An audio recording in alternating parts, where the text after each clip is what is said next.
The clinking of silverware against plates was the only sound in the room. Jessica was sitting across from me, her eyes focused on her phone, occasionally pushing food around her plate but barely eating. Our daughter, Lily, was unusually quiet too, keeping her head down as she poked at her mashed potatoes. I tried to start a conversation, but the atmosphere felt thick with something I couldn't quite put my finger on. "So, how was school today?" I asked, glancing at Lily. She looked up at me for a moment before quickly returning her gaze to her plate. "It was fine," she mumbled. Jessica's phone buzzed on the table, and she immediately picked it up, a small smile flickering across her face as she read whatever was on the screen. She quickly typed something back and set the phone down, avoiding my eyes. "Who's that?" I asked, trying to sound casual. "Just a work thing," she replied, too quickly, not even bothering to look up at me. It was the same answer I'd heard a dozen times in the past few weeks. The same weak excuse. The tension in the room was suffocating. Lily glanced at her mother, then at me like she was holding back something important. I could feel it in the air. There was something she wanted to say but was too afraid to. After dinner, Jessica retreated to her office, claiming she had more work to do. The moment she was out of earshot, Lily finally spoke up, her voice shaky. "Dad, I need to tell you something." I set down my drink and leaned in, my heart pounding. "What is it, sweetheart?" Lily fidgeted with her napkin, her eyes welling up with tears. I heard Mom talking to someone, on the phone. It was Mr. Chris, my music teacher. They were talking about meeting up. It didn't sound like it was just about music lessons. A wave of cold washed over me. My stomach tightened, and my hands clenched into fists under the table. Chris. Jessica's frequent mentions of his amazing teaching skills, her sudden interest in Lily's music lessons, the late nights, it all started to make sense, and I hated it. "Are you sure, Lily?" I asked, trying to keep my voice calm, though the rage was already boiling inside me. Lily nodded, looking scared. "They were laughing, Dad. And they said things. Things I don't think they should be saying. I didn't understand all of it, but it sounded wrong." My mind went blank for a moment, and then the anger settled in, burning slowly but steadily. I had suspected something was off for a while now. Jessica's late nights, her coldness towards me, the way she seemed lost in her own world more and more. I just hadn't wanted to believe it. But hearing it from Lily, hearing that she had been dragged into this mess, made my blood boil. "Thank you for telling me, Lily," I said softly, trying to reassure her even though every fiber of my being wanted to confront Jessica right then and there. "Don't worry about it, okay? I'll take care of this." Lily nodded, relieved, and I sent her off to bed. I sat alone at the table for a while, staring at the remnants of dinner, my mind racing. How long had this been going on? How deep did it run? The more I thought about it, the clearer my next steps became. I wasn't going to blow up at Jessica, at least not yet. No, I needed to be smarter than that. If what Lily said was true, I needed proof. I needed something concrete to make her feel the weight of her betrayal, to make her realize just how far I was willing to go.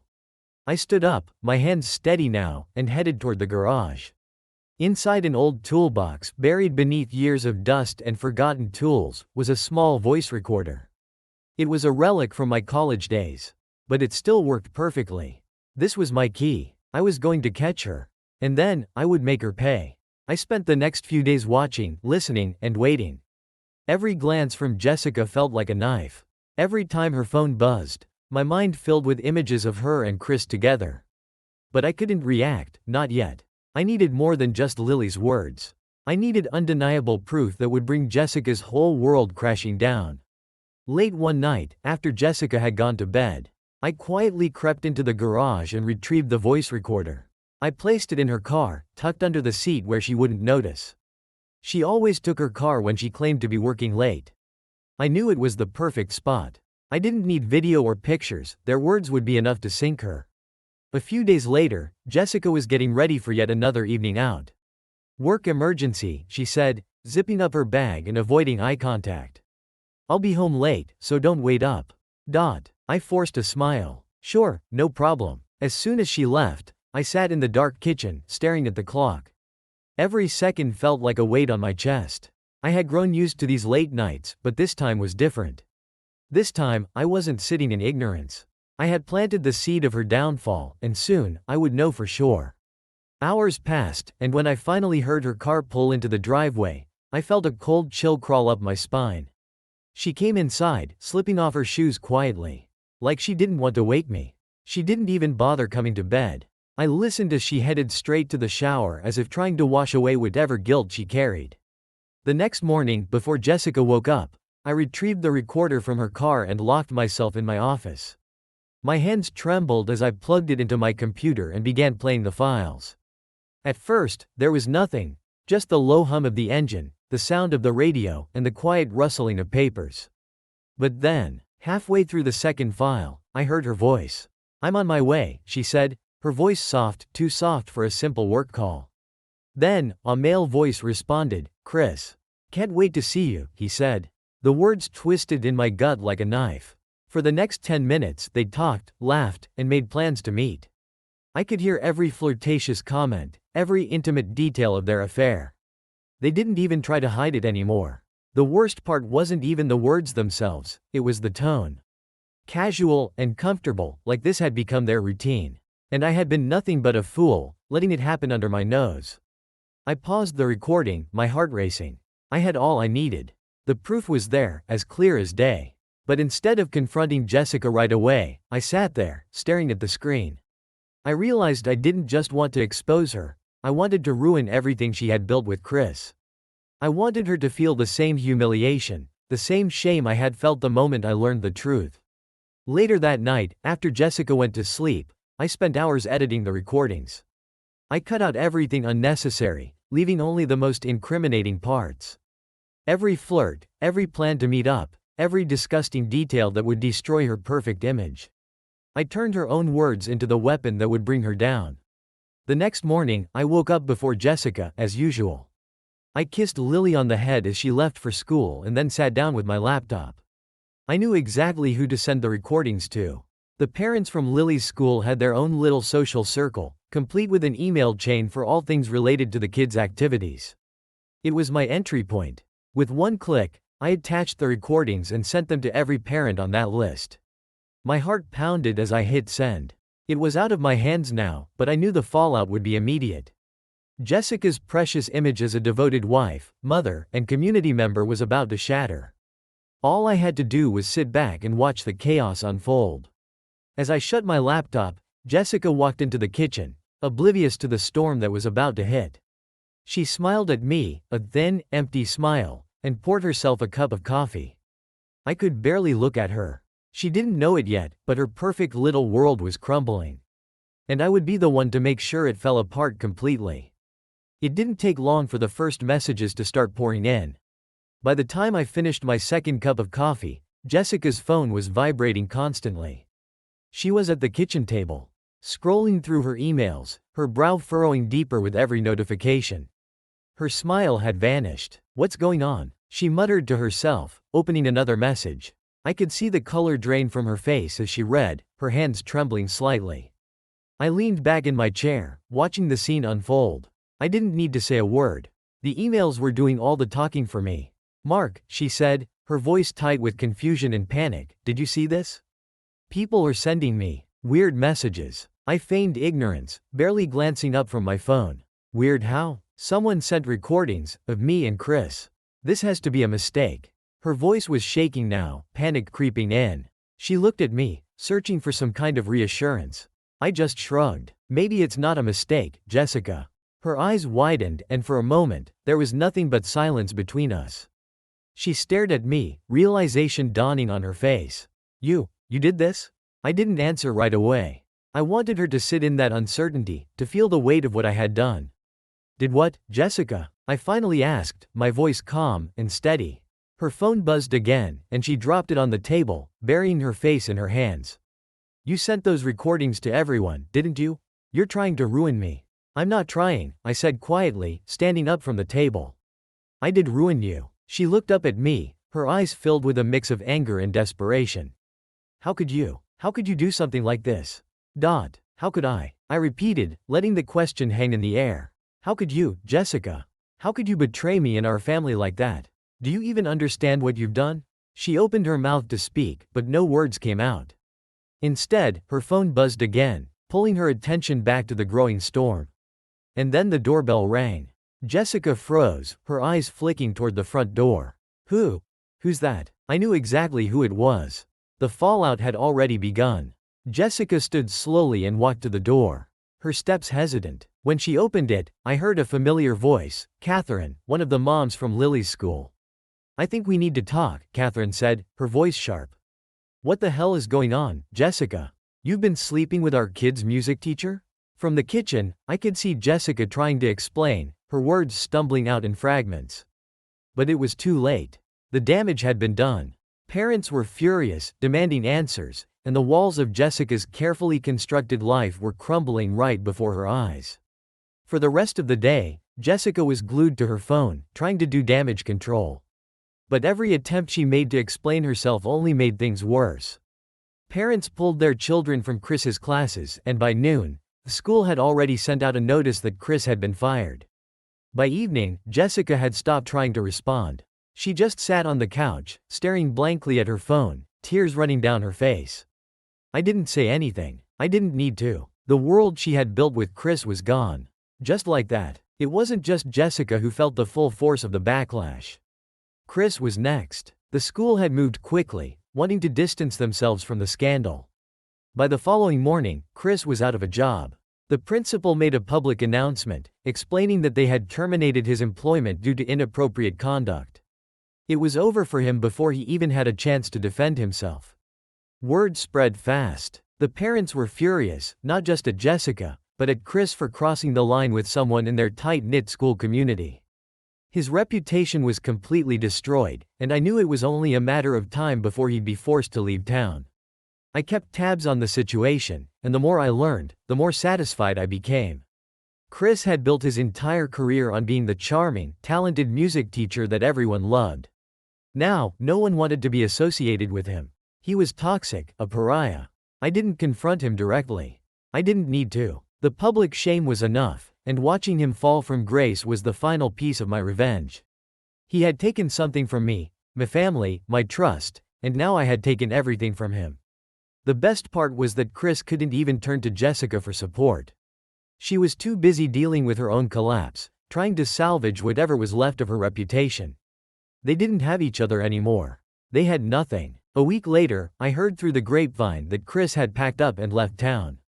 His career was over, and no one in the music community wanted to touch him. He was done. As for Jessica, she was barely holding on. She had become a social outcast. No one in our circle wanted anything to do with her. She tried to apologize, but it didn't matter. Once the community had turned on her, there was no going back. One night, as we sat in the living room in a tense, awkward silence, she finally spoke. "What are you going to do, Mark?" she asked, her voice hollow. I looked at her, this woman I no longer recognized. "I'm leaving," I said simply. "And I'm taking Lily with me." Her face crumpled, but she didn't argue. She knew she had lost. There was nothing left for her to fight for. In the days that followed, I packed up my things and made arrangements to move out. Lily was confused, but I did my best to explain without dragging her into the ugliness of it all. I didn't want her to know how deep the betrayal ran, how far I had gone to get my revenge. All she needed to know was that we were starting fresh, just the two of us. As I left the house for the last time, I didn't look back. Jessica was standing in the doorway, watching me go. I didn't feel anger anymore. Just a cold, empty satisfaction. The life we had built was gone, shattered beyond repair. And it was exactly what she deserved. Lily and I settled into our new life quickly. We moved into a modest house in a quieter part of town, away from the gossip, the judgmental looks, and the reminders of what had happened. I didn't want Lily growing up in a place where everyone knew her mother's secret. At first, it was difficult. Lily missed her friends, her school, and even Jessica, despite everything. I never spoke badly about Jessica in front of her. As much as I resented my ex-wife, I didn't want to taint Lily's view of her mother. She'd figure it out in time, but I wouldn't be the one to force that realization. "Why can't Mommy come with us?" she asked one evening as we sat in our new living room. Her big brown eyes were filled with confusion, and I felt a sharp pang in my chest. "Sometimes grown-ups need to make decisions that are best for everyone," I said, choosing my words carefully. "Mommy needs time to think, and we need time too." She stared at me, clearly not satisfied with my answer, but she didn't press further. I knew that soon enough, she'd hear the rumors from other kids at her new school. The truth was out there, after all. But for now, I wanted to protect her from the reality of our situation for as long as I could. As for Jessica, I hadn't heard from her since I took Lily and left. Part of me expected her to fight for custody or to try and claw her way back into our lives. But she didn't. She seemed too ashamed, too defeated to put up any kind of battle. I couldn't say I was surprised. The woman who had once been so strong, so vibrant, had crumbled under the weight of her own mistakes. In a way, it was exactly what I had wanted. But now that I had my revenge, now that Chris was gone, Jessica was ruined, and I had my daughter, I felt a strange emptiness. I thought destroying Jessica's world would make me feel whole again, like I could move on without carrying the weight of her betrayal. But the truth was, I still felt the same. Hollow. Alone. The new house was quieter than I had expected. The kind of silence that made me think too much, and remember too much. I tried to focus on Lily, on giving her the best life I could, but some nights, when she was asleep, the quiet would creep in, and I'd sit there wondering if I'd gone too far. I had won. I had taken everything from Jessica. But in the process, I lost something too. I wasn't the same man I used to be. One evening, a few months after the dust had settled, I got an unexpected knock at the door. I opened it to find Jessica standing there, looking worse than I'd ever seen her. Her hair was unkempt, her eyes red and puffy, and she was holding a small suitcase in her hand. "Mark," she began, her voice cracking. "Can we talk?" I stood there, stunned for a moment. I hadn't expected to see her again. She had vanished from our lives so completely that I figured she had given up on ever fixing what she had broken. "About what?" I asked, my voice colder than I intended. "About everything," she whispered. "Please, just give me 5 minutes." I stepped aside, allowing her to enter. She looked around the house, taking in the new surroundings. It was a far cry from the life we had built together, but this place felt like mine, like ours, Lily and me. Jessica sat on the couch, her hands trembling in her lap. I could see the weight of everything crushing her, but I didn't feel sympathy. I just wanted to hear what she had to say and be done with it. "I know I can't change what I did," she started, her voice barely above a whisper. "I know I've hurt you more than I can ever make up for. And I know I don't deserve forgiveness. But I needed to see you, to try and explain." I remained silent, watching her struggle to find the right words. Part of me didn't care what she had to say. She had made her choices, and now she was living with the consequences. "I was lost," she continued, her voice shaking. "I got caught up in something that I didn't know how to stop.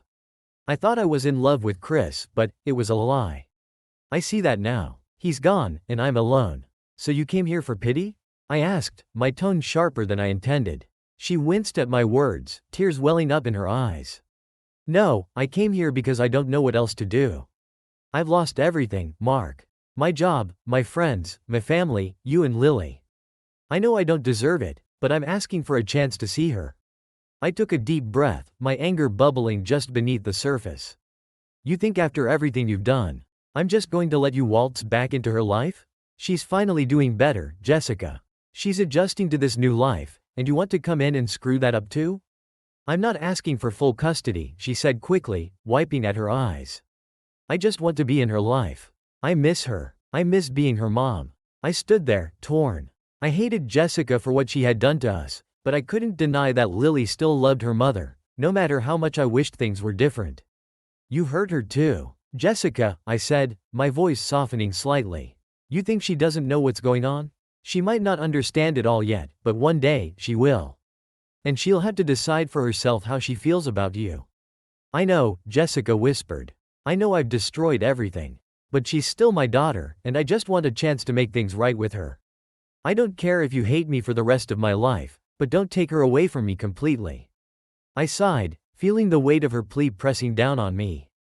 Part of me wanted to slam the door on her and never let her near us again. But another part of me, the part that still saw her as Lily's mother, knew that this wasn't just about me anymore. "I'll think about it," I said finally, my voice heavy with the burden of the decision. Jessica nodded, tears streaming down her face. "That's all I'm asking. Thank you, Mark." As she turned to leave, I watched her walk out the door, feeling the emptiness settle in once more. I had gotten my revenge. But nothing about it felt like victory anymore. Days passed after Jessica's visit, and her words lingered in my mind. I tried to focus on work, on Lily, on anything but the decision I had to make. Part of me was adamant. Jessica had no right to come back into our lives after what she did. She'd shattered our family and left us in pieces. But Lily kept asking about her mother. Every few days, she'd bring up Jessica, her absence gnawing at her young mind. "Is mommy coming back soon?" she'd ask in her small voice. Eyes wide with confusion. Each time, I had to lie. "She's taking some time, sweetheart. Things will be okay." But would they? Could I, in good conscience, deny my daughter a relationship with her mother, no matter how much I despised Jessica? I had already taken everything from her, her reputation, her dignity.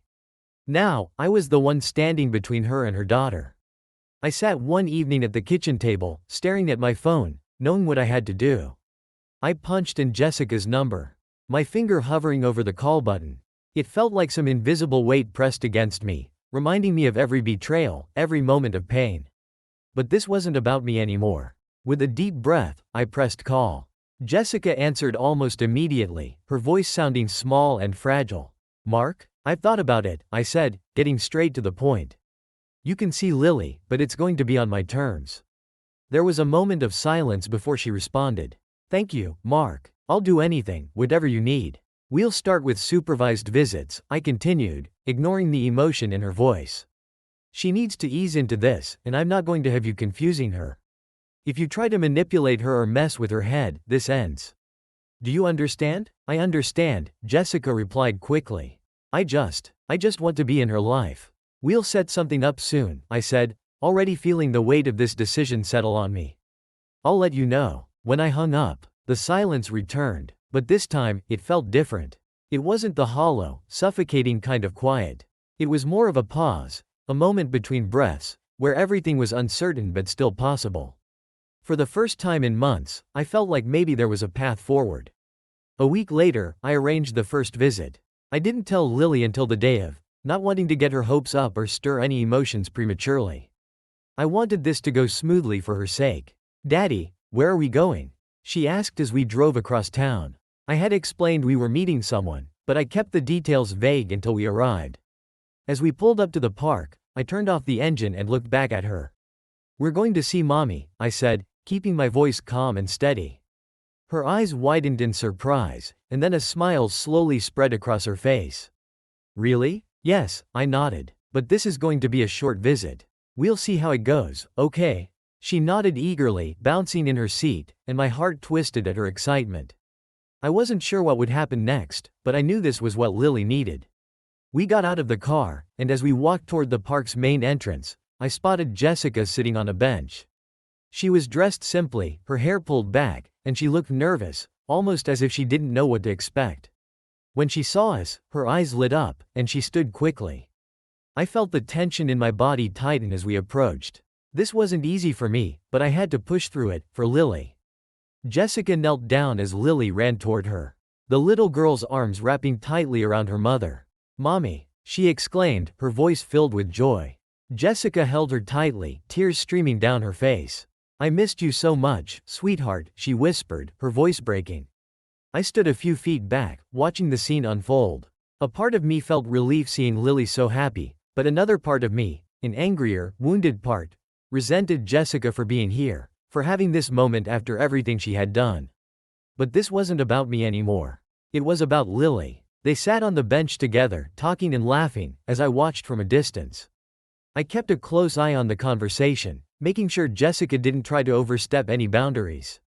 To her credit, she didn't. She seemed genuinely focused on reconnecting with her daughter, and for the first time in a long time, I saw a glimpse of the woman I had once fallen in love with. As the hour passed, I noticed how natural it felt for them, mother and daughter, together again. It was like a part of Lily that had been missing was slowly being restored. But for me, the wounds were still fresh. As the sun began to set, I stood up and walked toward them. "It's time to go, Lily," I said gently. Lily's face fell, but she nodded, reluctantly saying goodbye to her mother. Jessica hugged her one last time, tears still glistening in her eyes as she whispered, "I'll see you soon, okay?" "Okay, Mommy," Lily said softly, before running back to me. I picked her up, holding her close as we walked back to the car. I could feel her little arms wrapped tightly around my neck, and for a moment, I felt the weight of the world lift, just a little. As I buckled her into her seat, I glanced back at Jessica. She was watching us, her face a mixture of sadness and gratitude. "Thank you," she mouthed, her eyes meeting mine. I didn't respond. I couldn't. Not yet. We drove away, the city lights flickering in the distance. In the rearview mirror, I saw Lily, smiling softly, her eyes already drifting towards sleep. Maybe I had done the right thing after all. But the road ahead still felt long, uncertain, and filled with more decisions I wasn't sure I was ready to make. One thing was clear though, I would do whatever it took to protect Lily, no matter what. The next few weeks brought a tentative routine. Jessica and I coordinated more visits, each one at a neutral location like the park or a coffee shop. Each time, I stayed nearby, watching from a distance as Jessica and Lily reconnected. Despite the anger still simmering inside me, I couldn't deny that Jessica was making an effort to be a good mother. Lily's happiness was the only thing that mattered to me, and as much as I hated admitting it, seeing her smile when she was with Jessica brought some relief. But it didn't erase the betrayal, didn't heal the scars she had left. One Saturday afternoon, after another visit, Lily and I drove home in silence. She was unusually quiet, her gaze out the window as we passed familiar streets. I could sense something weighing on her. So I finally broke the silence. "What's on your mind, sweetheart?" I asked gently, glancing at her in the rearview mirror. Lily hesitated for a moment before she spoke. "Daddy, when will Mommy come home?" The question hit me like a punch to the gut. I'd been preparing for this conversation, knowing it would come eventually, but I still wasn't ready. "I don't know, Lily," I said carefully, choosing my words. "Things between Mommy and me, they're complicated. Do you still love her?" she asked, her voice innocent, unaware of the storm those words stirred in me. I took a deep breath, trying to steady myself. "It's different now, honey. Sometimes when people hurt each other, it's hard to go back to how things used to be." "But you're always telling me to forgive people," Lily pressed, her brows furrowed in confusion. "Why can't you forgive Mommy?" Her words sliced through me, and for a moment, I didn't know how to respond. I had taught her about forgiveness, about kindness and understanding. But this was different. "I'm trying," I finally said, my voice strained. "But some things are harder to forgive than others." Lily didn't say anything after that, just turned her gaze back to the window. The rest of the drive home was quiet, the weight of her question lingering between us. When we got home, I went through the motions of our evening routine, dinner, bath, bedtime stories, but my mind was elsewhere. Lily's question replayed in my head over and over. Did I still love Jessica? It was a question I had been avoiding since the day I found out about the affair. I had been so consumed by anger, by the need for revenge, that I hadn't allowed myself to even think about the answer. But now, with Lily asking me point blank, I couldn't avoid it any longer. The truth was, part of me still did. Part of me missed the woman I had built a life with, the mother of my child, the person I had shared so many memories with. But that love was tangled up with bitterness, with resentment. And I wasn't sure if it could ever be untangled. That night, as I lay in bed staring at the ceiling, I realized I had a choice to make. I could continue down this path, holding on to my anger and keeping Jessica at arm's length, or I could try, just try, to let go of the past.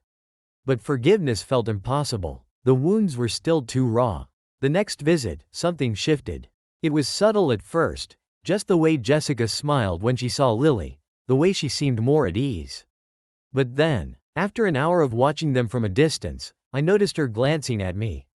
Not the quick, guilty looks she used to give, but a more deliberate gaze. It felt like she wanted to say something. As the visit was wrapping up, Jessica approached me, hesitating for a moment before speaking. "Mark, can we talk for a minute? Alone?" I glanced at Lily, who was playing on the swings. I nodded, leading Jessica a few steps away, though I kept Lily in my line of sight. "What's up?" I asked, my tone guarded. Jessica took a deep breath, her eyes searching mine. "I've been thinking a lot about everything. About what I did, what I've lost, and I just want to say I'm sorry again. I know it doesn't change anything, but I need you to know that I regret it." I didn't respond right away. Part of me wanted to lash out, to remind her of the pain she had caused, but another part of me, one I didn't want to acknowledge, was tired of carrying this weight. "I've heard you say sorry before," I said finally. "But what's different now?" Jessica's eyes welled with tears, but she quickly blinked them away. I've realized what I threw away. I've been trying to be better for Lily's sake, but I want to be better for you too. I don't expect us to go back to how things were, but I want to try to fix some of the damage I caused." Her words hung in the air, and for the first time, I felt a flicker of something I hadn't felt in a long time, hope. But I quickly extinguished it. I couldn't let myself go down that road again. Not after everything. "I don't know if that's possible," I said, my voice low. "You broke us, Jess. I don't know if we can be fixed." Jessica nodded, her face falling. "I understand. I had to say it." We stood in silence for a moment, the weight of the conversation pressing down on both of us. Then I spoke again, my voice softer. "I'm not ready to forgive you. But for Lily's sake, I'm willing to try to figure out what comes next." Jessica looked up at me, hope flickering in her eyes. "That's all I can ask for." As we walked back to where Lily was playing, I couldn't help but feel like I was standing at a crossroads. One path led to more of the same, anger, bitterness, and isolation. The other, I wasn't sure. It was uncertain, filled with the possibility of healing but also the risk of more pain. I didn't know which path I would take. But for the first time, I felt like maybe there was a way forward. As I watched Lily laugh and play, her innocence untouched by the chaos of our lives, I knew that whatever happened next, I had to put her first. And maybe, just maybe, that would lead me to the right decision. For now, though, all I could do was take it one step at a time. The days that followed that conversation with Jessica were filled with a sense of unease. I thought I'd feel relief after finally addressing the elephant in the room, after giving Jessica that sliver of hope. But instead, the uncertainty of what came next gnawed at me constantly. I was still angry. The betrayal still felt fresh. And forgiveness seemed like a distant goal, almost unattainable. But Lily, she was the reason I kept pushing forward. Every time I saw her eyes light up when she talked about seeing Jessica, every time she asked when her mom would come home, I felt the weight of my decisions pressing down on me. One evening, after Lily had gone to bed, I sat at the kitchen table, the silence of the house amplifying my thoughts. A part of me longed to go back in time, to undo everything, to reclaim the family life I had envisioned for us. But that was impossible. My phone buzzed on the table. It was a text from Jessica. "Can we meet tomorrow? Just us. There's something I need to talk about." I stared at the screen for a moment before typing back a quick, "Okay." The next day, I met Jessica at a small cafe not far from the park where she usually met Lily. I arrived early, as always, watching the entrance through the large window while I nursed a cup of black coffee. When Jessica walked in, she looked different. More composed. More determined, like she had finally made peace with something. She ordered a drink and sat across from me, her hands clasped tightly together. "I've been thinking a lot since our last conversation," she began, her voice steady but soft. "I know I hurt you, and I know it's going to take time, if it's even possible, for us to get past that." I nodded, letting her continue. "But I need you to know that I'm committed to making things right," she said, her eyes locking with mine. "Not just for Lily, but for us, for whatever future we can have." I stayed quiet for a moment, processing her words. "And what does that future look like to you?" Jessica bit her lip, her gaze dropping to the table. "I don't know yet, but I want to find out together." I leaned back in my chair, crossing my arms. "It's not that simple, Jess. What you did, what we've been through, doesn't just go away because you wanted to." "I know," she said quickly. "I'm not asking for everything to go back to normal. I'm just asking for a chance to prove that I'm not the person who made those mistakes anymore." I studied her face, searching for any hint of insincerity, but all I saw was a woman who was genuinely trying to rebuild what she had broken. And while a part of me wanted to slam the door on that possibility, another part, the part that still loved her, was willing to consider it. "You've got a long way to go," I said, my voice more even than I expected. "But, for Lily's sake, I'm willing to see where this goes." Jessica's face lit up with cautious hope. "That's all I'm asking for." We sat in silence for a few moments, the air between us thick with unresolved emotions. Then, Jessica spoke again, her voice softer. "There's one more thing I need to tell you." I tensed. "What is it?" She hesitated, then took a deep breath. "I've been looking into counseling. For us. I know it's a lot to ask, but I think it might help." I hadn't expected that. Counseling? The thought hadn't even crossed my mind. But as I sat there, considering her words, I realized that maybe, just maybe, it was what we needed. A space to confront everything, to deal with the fallout in a way that would actually lead to healing. I'll think about it, I said finally, my tone neutral. Jessica nodded, not pushing the issue further. That's all I ask. We finished our drinks in silence, the conversation heavy but necessary. As we parted ways outside the cafe, I couldn't help but feel like we had taken the first tentative step toward something new. It wasn't reconciliation, not yet, but it was a start. Counseling. The idea stuck with me in the days following our meeting at the cafe. I wasn't convinced it would work, hell, I wasn't even convinced I wanted it to work, but the fact that Jessica had suggested it meant something. It meant she was serious about trying to fix what she had broken, and as much as I didn't want to admit it, that mattered. Still, agreeing to counseling felt like opening a door I wasn't sure I was ready to step through. I wasn't ready to sit in a room and talk about everything, about the affair, about the betrayal, about the way my trust had been shattered. But at the same time, I couldn't deny that I was tired of carrying all this anger around with me. It was exhausting. A week later, after a particularly tough day at work, I sat down at the kitchen table and pulled up the number Jessica had sent me. I stared at it for what felt like hours, my finger hovering over the call button. Finally, I pressed it. Good afternoon, this is Bridgeway Counseling, how can I help you? A pleasant voice on the other end greeted me. Hi, my voice faltered. I'd like to schedule a session. For couples counseling. After a few minutes of back and forth, I hung up, the appointment set for the following Tuesday. I felt nothing. No relief, no anxiety. Just a strange emptiness, like I was watching myself from a distance. When the day of the appointment came, Jessica and I met outside the counseling office. She looked nervous, her eyes darting around as we stood there in the cold. I wasn't sure what to expect either, but at this point, I was just going through the motions. We were greeted by a middle-aged woman with kind eyes and a calming demeanor. Her name was Dr. Franklin, and she led us into a small, cozy room with 2 chairs facing her desk. I sat down, stiff and uncertain, while Jessica fidgeted beside me. Dr. Franklin started the session by asking us why we were there, and why we thought counseling could help. Jessica spoke first, her voice shaky but sincere. She talked about her guilt, about how much she regretted what she had done, and how she wanted to try to rebuild our relationship, not just for Lily, but for us. I listened in silence, my jaw clenched as I forced myself to stay calm. When it was my turn to speak, I didn't hold back.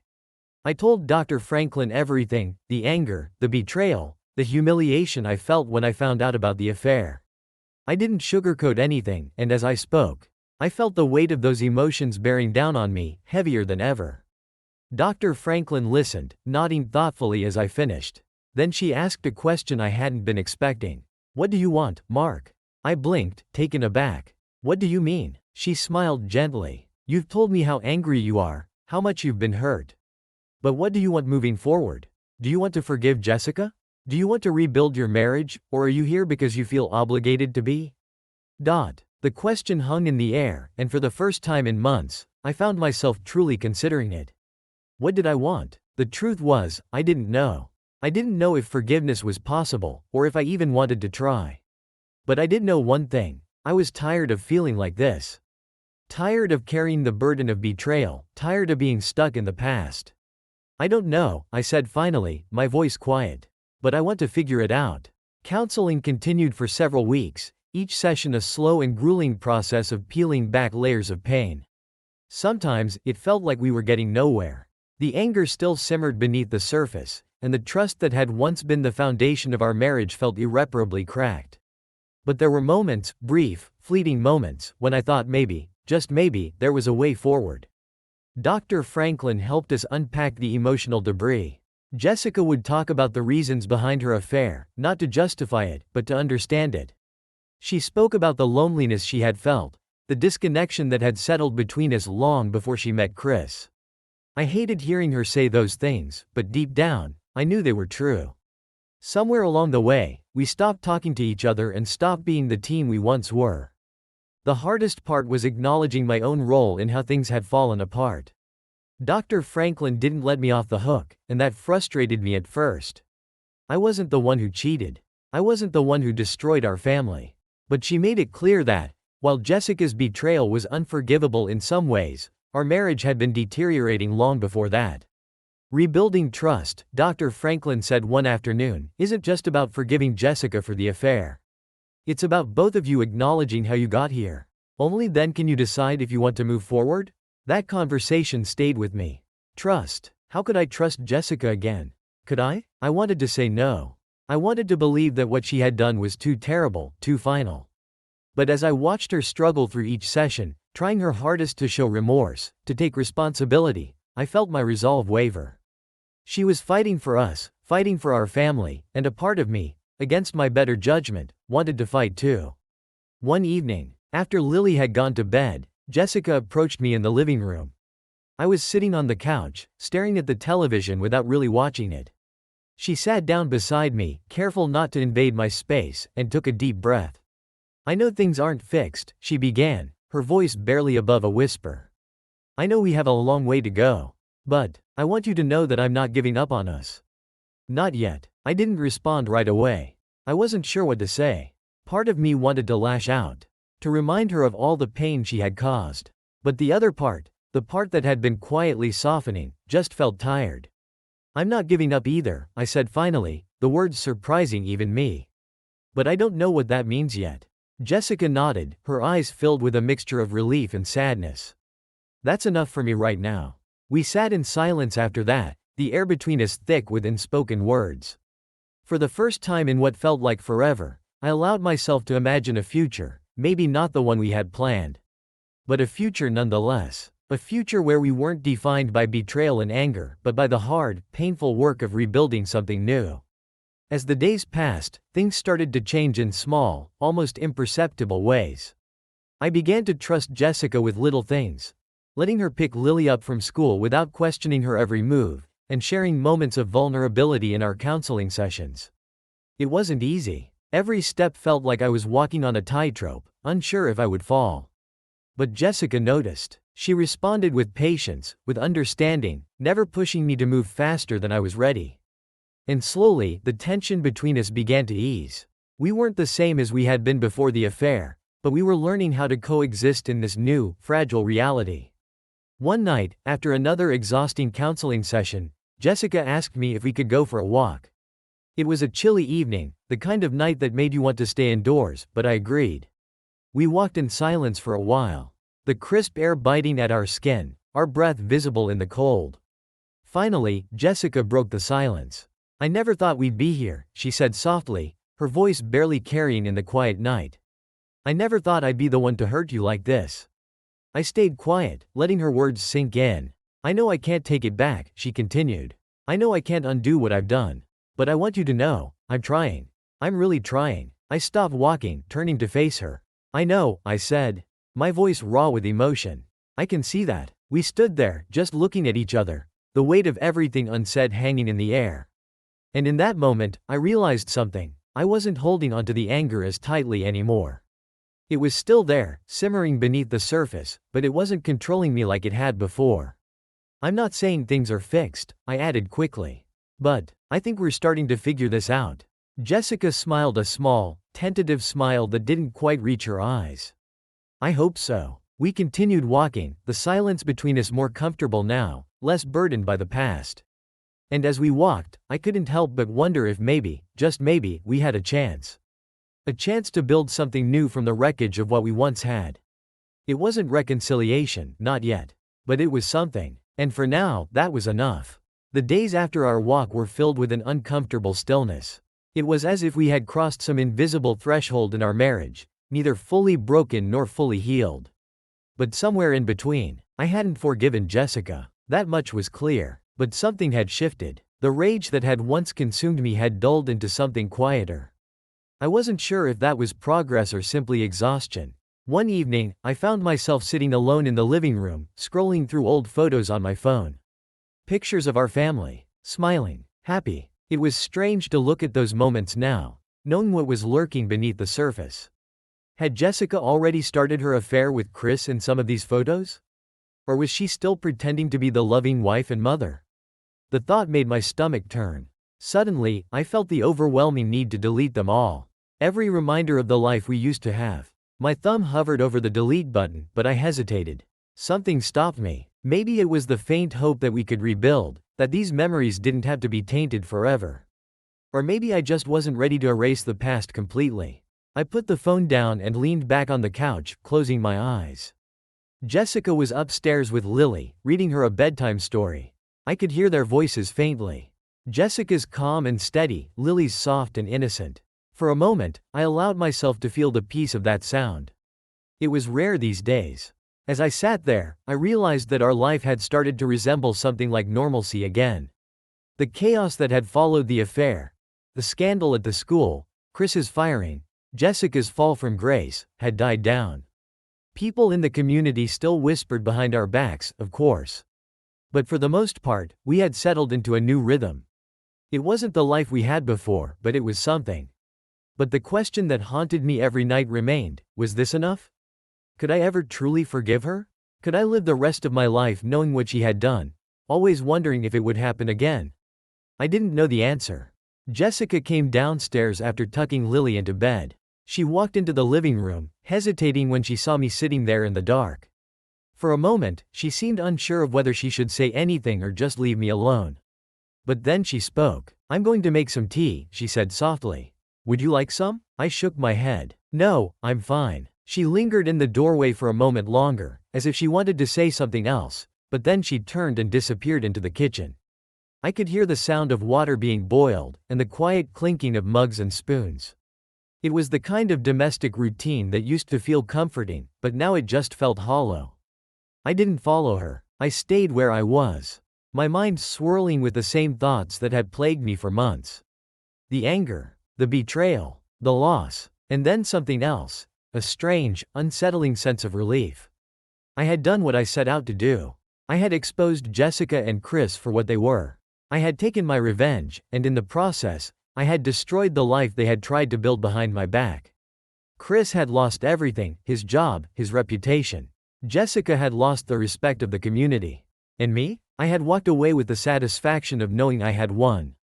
But had I really? The truth was, despite everything, I wasn't sure if I felt any better. The revenge had been cold, calculated, and effective. But it hadn't brought me the closure I had hoped for. It hadn't erased the pain or healed the wounds. And now, as I sat there in the quiet darkness of our home, I couldn't shake the feeling that something was still missing. Was this really what I wanted? A life defined by revenge and bitterness?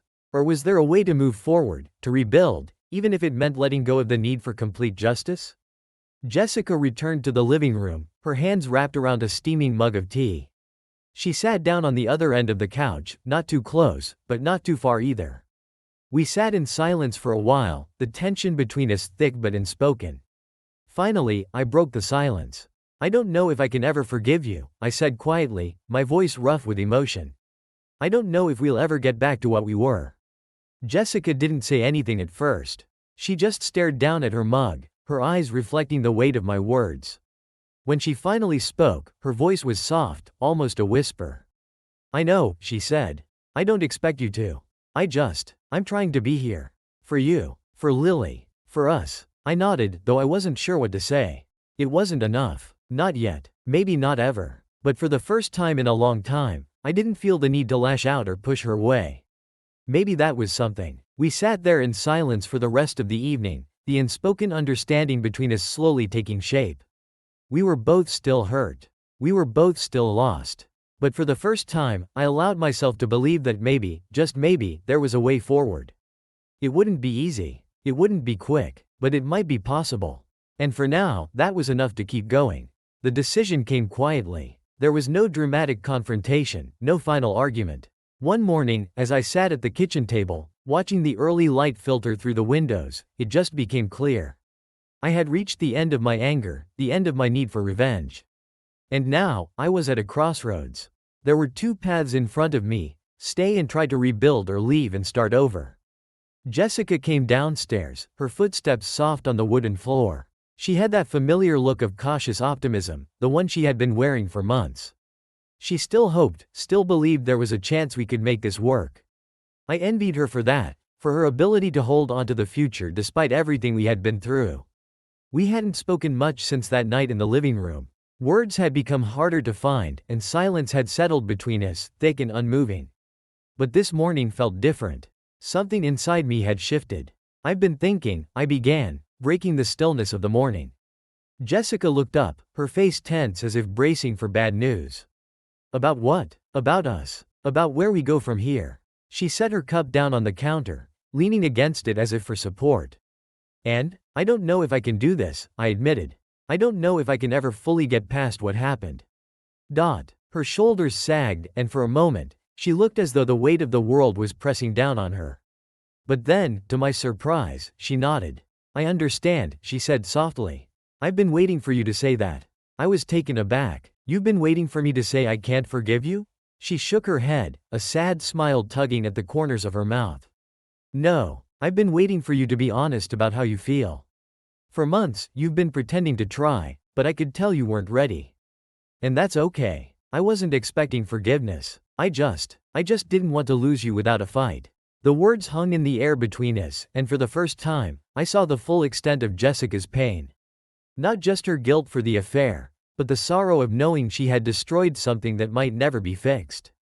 I stood up, walking over to the counter where she stood. We were close, but not touching. I could feel the tension between us, the question of what came next. I don't hate you, I said quietly. I thought I would, but I don't. Her eyes filled with tears, and she quickly blinked them away. I never wanted you to. I know. There was a long pause as we both struggled to find the right words, the right way to express everything we had been feeling. In the end, it was Jessica who spoke first. I don't want to keep you trapped in this, she said. If you need to leave, if you need to move on. I understand. I won't fight you. It was the last thing I expected her to say. After everything, after all the effort to rebuild, she was giving me an out. But I didn't take it. I don't know if I'm ready to leave, I confessed. I don't know what I want right now. She nodded, her expression softening.